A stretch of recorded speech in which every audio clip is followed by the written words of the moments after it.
नमस्कार, जय हिंद, वंदे मातरम। आप सभी विद्यार्थियों का स्वागत है आपके अपने यूट्यूब प्लेटफॉर्म उदय एजुकेशन में।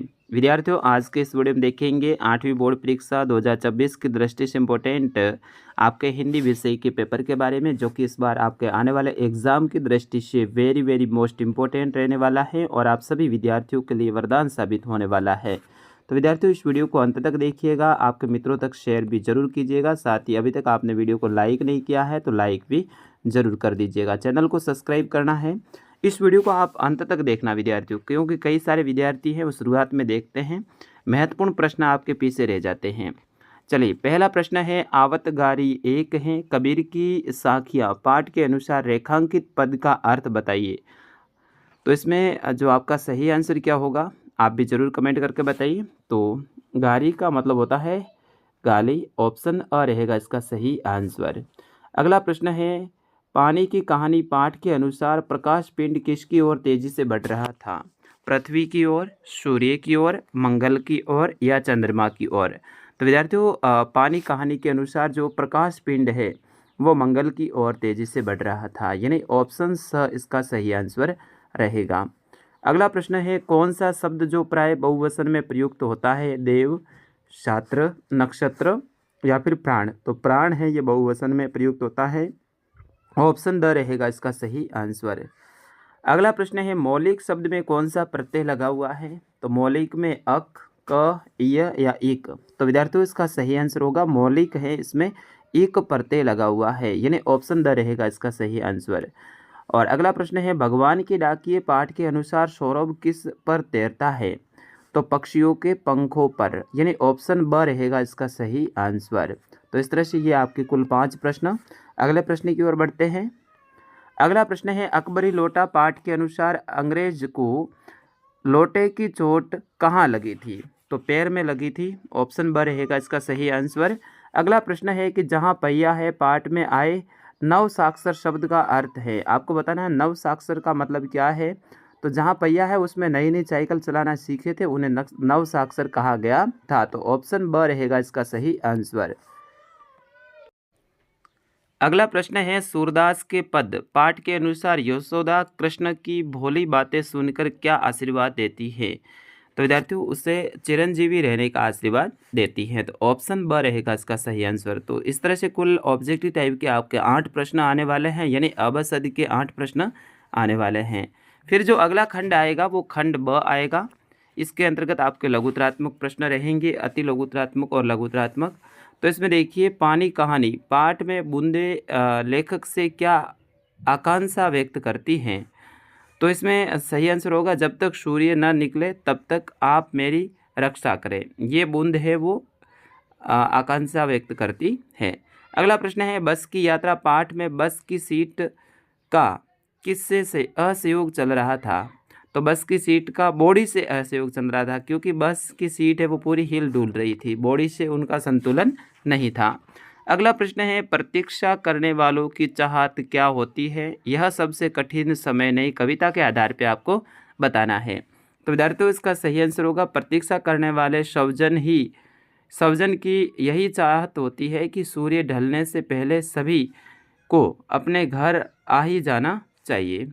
अगला प्रश्न है 12वां की, कबीर किस भक्ति को ईश्वर की सच्ची भक्ति नहीं मानते हैं? तो विद्यार्थियों, ये प्रश्न कई बार आपके एग्जाम में भी आ चुका है। तो कबीर है वो आडंबर पूर्ण जो दिखावे की भक्ति होती है ना, उसको ईश्वर की सच्ची भक्ति नहीं मानते हैं। किसको? आडंबर पूर्ण जो दिखावे की भक्ति होती है, लोग दिखावा करते हैं, तो उसे ईश्वर की सच्ची भक्ति नहीं मानते हैं। तो निम्नलिखित वाक्यों के लिए एक शब्द का प्रयोग कीजिए जिसका आचार विचार न हो, उसे क्या कहते हैं? दुराचारी कहते हैं।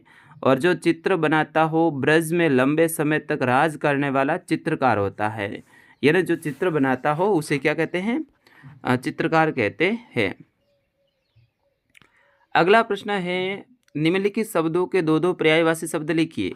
सूर्य का पर्यायवाची लिखना है रवि और भानु, और मित्र का सखा, साथी, चहचर। इनमें से आप कोई भी बता सकते हैं। अगला जो आपके खंड आएगा खंड स, इसके अंतर्गत लघुतरात्मक प्रश्न रहेंगे। इसमें 15वां प्रश्न है कि झाऊलाल की आर्थिक स्थिति कैसी थी?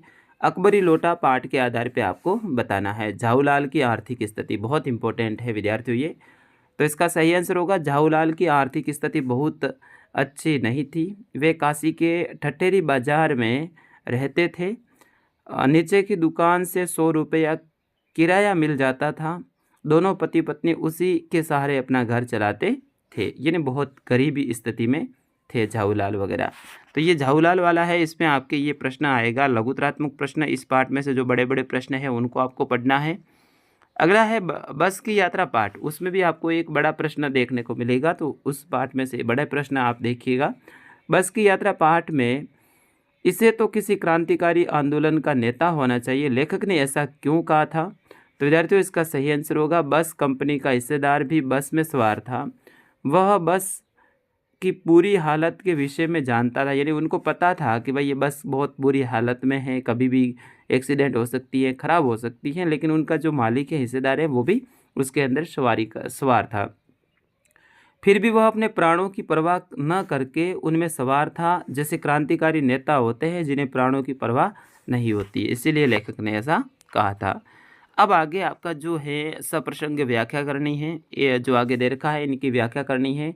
तेरे लाल मेरी माखन खायो, दोपहर दिवस जानी घर सुनो, ढूंढी ढूंढोरी आप ही आयो, खोली किवारी पेठी मंदिर में, दूध दही सब सखीन खुवायो, उखल चढ़ी सीके की लीनो हो, अन्न भावत भई रे ढरकायो। तो ये है अपने जो सुदामा और कृष्ण वाला जो पाठ है उनमें से है कि जो माखन खा रहे हैं, माखन के बारे में जो वर्णन है वो आपको लिखना है विस्तार से। तो इनकी सप्रसंग व्याख्या करनी। देखिए यहाँ पर दे रखा है, यह पद सूरदास द्वारा रचित सूरदास के पद पाठ से लिया गया है। कृष्ण कुछ बड़े हो जाने पर ग्वालिन के घर दूध मक्खन आदि चुरा कर खाते हैं। कृष्ण की चोरी का पता एक गोपी को चल जाता है। वह यशोदा के पास जाकर उलाने यानी ओढ़वे देने के लिए शिकायत करती है। उनके बारे में ये है। फिर इनकी व्याख्या आप देख सकते हैं। अगला प्रश्न है, निम्नलिखित मुहावरों का अर्थ लिखकर वाक्य में प्रयोग कीजिए। जैसे कि कातर ढंग से देखना, तो इसका मतलब होता है डर कर देखना। तो चोर है वो चोरी करने के बाद कातर ढंग से देख रहा था, कहीं कोई आ न जाए। अगला है घुटने टेकना, मतलब हार मान लेना। भारतीय क्रिकेट टीम के सामने इंग्लैंड ने घुटने टेक दिए, मतलब हार मान ली। तो इस तरह से आप इसमें लिख सकते हैं। अगला प्रश्न है, सड़क सुरक्षा के नियमों का पालन के कोई 4 महत्व लिखिए। तो इसमें देखिए फर्स्ट है कि दुर्घटना से बचाव होता है, यातायात व्यवस्था सुचारू रूप से बनी रहती है, कानूनी प्रक्रिया व अर्थदंड से बचाव होता है, और स्वयं में अनुशासन और सभ्यता का विकास होता है। अगला प्रश्न है, स्वच्छ भारत मिशन के कोई 4 उद्देश्य बताने हैं। तो इसमें फर्स्ट रहेगा, भारत में खुले में शौच की प्रवृत्ति की पूर्ण समाप्ति हो, अस्वास्थ्यकर शौचालय को नहाने वाले शौचालयों में परिवर्तित करना, हाथों से मल सफाई व्यवस्था को जड़ से समाप्त करना, और ठोस कचरे का पुनः उपयोग और पुनः चक्रण का प्रबंधन करना। अगला प्रश्न है, आपको इसमें रिक्त स्थान की पूर्ति करनी है।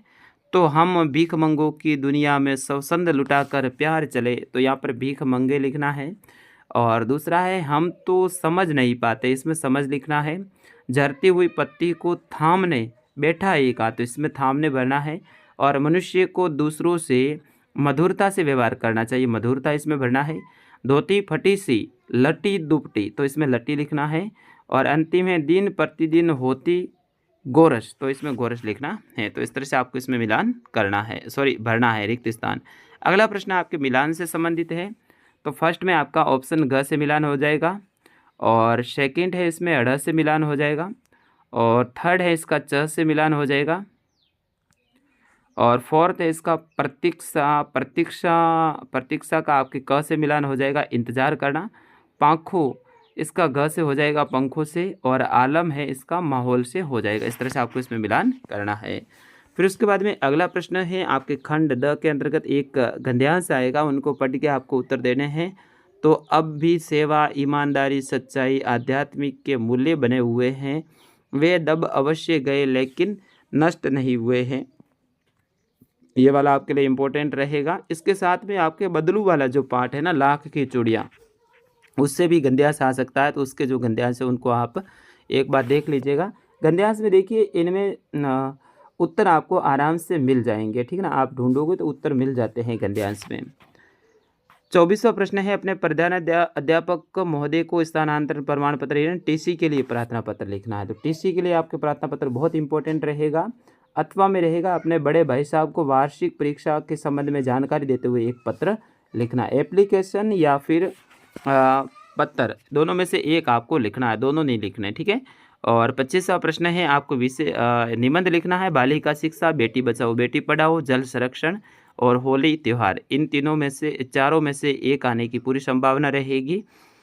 और अगला इसी में अथवा में रहेगा कि निम्नलिखित में से किसी एक विषय के ऊपर आपको कहानी लिखनी है, जैसे कुतैसा, मधुमक्खी और चिड़िया। कोई कहानी आती है तो कहानी भी लिख सकते हैं।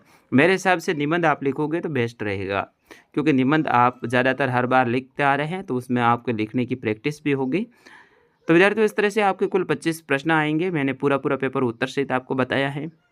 तो फिलहाल इस वीडियो में इतना ही, मिलेंगे अगले पेपर में, तब तक मुझे अनुमति दीजिए। नमस्कार, जय हिंद।